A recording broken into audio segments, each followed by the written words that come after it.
Hello gents, this is Kaimer from SEAL Team 7, and I thought I'd do a quick review of the latest installment in the popular franchise Battlefield titled Battlefield 1943. In this game, players get to play as the United States Marine Corps or the Imperial Japanese Navy. As expected from a Battlefield title, the game offers a rather large variety of vehicles in comparison to the scale of the game itself. A 565 megabyte downloadable game available on your PlayStation Network or Xbox Live Arcade for less than $15 US. With that and the fact that the recording you're viewing currently is not in high def in mind, I can also safely say that the game offers quite the stunning visuals from your environment such as the ocean, trees, and landscape, to explosions, muzzle flashes, and trails of vehicles. Sound effects impress me a lot too, from when planes simply fly by, or to bombs blowing up right next to you. The controls seem to remain loyal to the previous console installments of Battlefield, as I had no trouble getting used to them here, so console vets can most definitely rejoice about that. The downer, however, for this title can remain quite noticeable, one and foremost the fact that the game only offers conquest for the players to enjoy. Other minor bugs may stand out as well, such as reloading all 5 rounds in an already half-loaded sniper rifle can get pretty annoying, especially because the rifle can only load 1 bullet at a time. Another downer is that the game only offers 3 maps to play in. Luckily, EA seems to be planning to release a new map when the total number of kills of the community reach 43 million, meaning add-ons are possible, and hopefully we'll see more of something like this coming.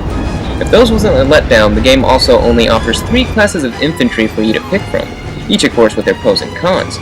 The sniper here I'm using is equipped with, well, obviously a scope rifle, a sidearm pistol for extreme cases, a badass katana sword, a saber if you're a marine, and dynamites that I can detonate by will. Riflemen have grenades and can mod their rifles to fire them over long distances. Machine gunners hardly useful from long range deal best with vehicles, as they can repair them or blow them up with rocket launchers. It's also fun to watch them in close quarters, as the same wrench they use to repair vehicles seem to be their weapon of choice. A refreshing new addition is, of course, the fighter planes. As the Marines you get to fly a Corsair, and as the Imperial Navy you get to fly a Zero. The learning curve for these planes can be extremely tough though. Oddly, the controls for the rudders are divided among both sticks. While the left stick controls the yaw of the plane, the right stick controls the pitch and roll. Some people have managed to master this, and every now and then you'll come across an epic dogfight. Clearly, this is not the case for me just yet. Here I attempt to destroy an enemy parked plane and fail. Planes of both factions are equipped with wing-mounted or nose-mounted machine guns depending on which faction you're playing as, and drop-off bombs, both which require a lot of practice to actually hit anything with. Spec-wise, it is said that the Zeros are faster and more agile, while the Corsairs are somewhat less maneuverable, but sturdy and can take a beating.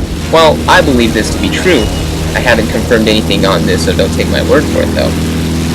This is another fail moment for me, as a teammate is chasing an opposing aircraft. I decided to give him a hand, except I haven't mastered the arts of dogfighting yet. I barely hit this target and pathetically missing, and my gun's overheating, and well, in the end my teammate ends up taking him down anyway. But does that mean people who can't dogfight is completely left from flying planes? Thankfully not. Replacing artillery and mortar strikes from previous games, the new method of this is called air raids. In this next scene here, you can see me tailing an air raiding bomber, shooting one down.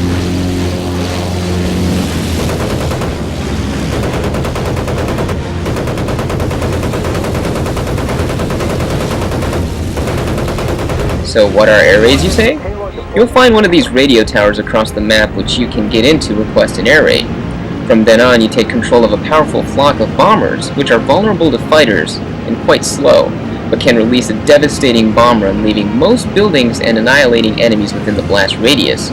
But you must pick your targets carefully and wisely, as after releasing a single run, you won't have access to an air raid for quite a while. Luckily for me, I'm approaching a cluster of targets all at one spawn point, and this single attack leaves a devastating blow.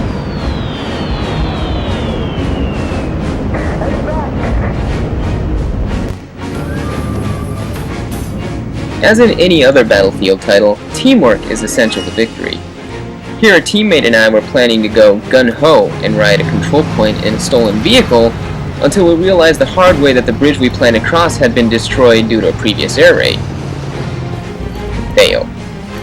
The vehicles aren't immune to gravity, and the engine pretty much died out. As you may can see, we don't even have the horsepower to climb up this hill. So, we decided to proceed by foot since the enemy control point was near. Thanks to the frostbite engine and the destructible environment, my teammate decided to flush the enemy out of this building, while his rocket launcher busts through the wall, while I picked the guys out with a sniper rifle. Things went smoothly. We managed to take this control point, which happened to be an enemy airfield. Now, some of these points can be more important over the others, as certain vehicles can spawn to your advantage, as to other spawns are merely just spawn points.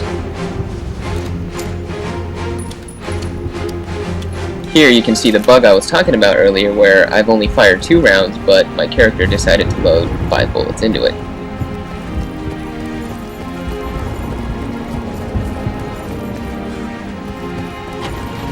Following this successful attack, my teammate and I decided to go take over the last enemy point, as to the more control points you have, the faster you win. Also, do note that all vehicles are vulnerable to most attacks, and shooting at a fighter plane with a pistol will still do damage. Unfortunately for us, the same could be said to the enemy, which, in this particular case, cars too are vulnerable to explosives.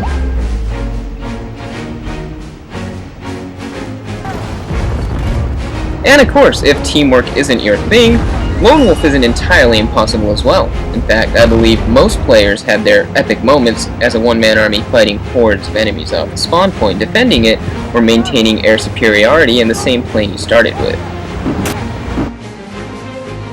I apologize about the loss of sound here and frame rate, but I can assure you that this is not what actually happened in-game. My computer spazzed. Although frame rates can actually drop in the middle of an air raid, or intense scenes when there's many explosions happening, lots of gunfiring, and too much people in one screen, but for the most of the game, never really a problem. Although you might notice sound dropping when firing the secondary machine gun from a tank, which can get quite annoying.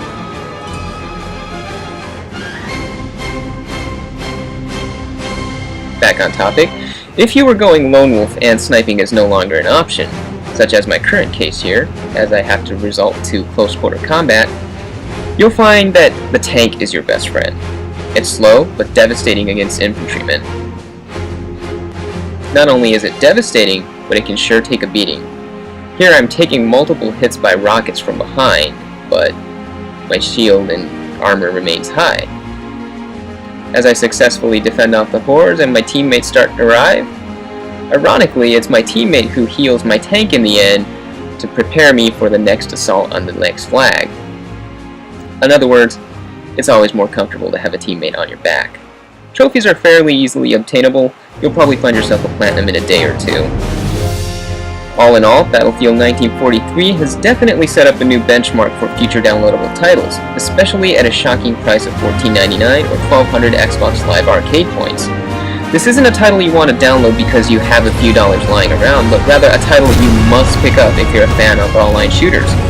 Sure, there are minor problems here and there, but the experience is something you can expect in almost that of a full retail game.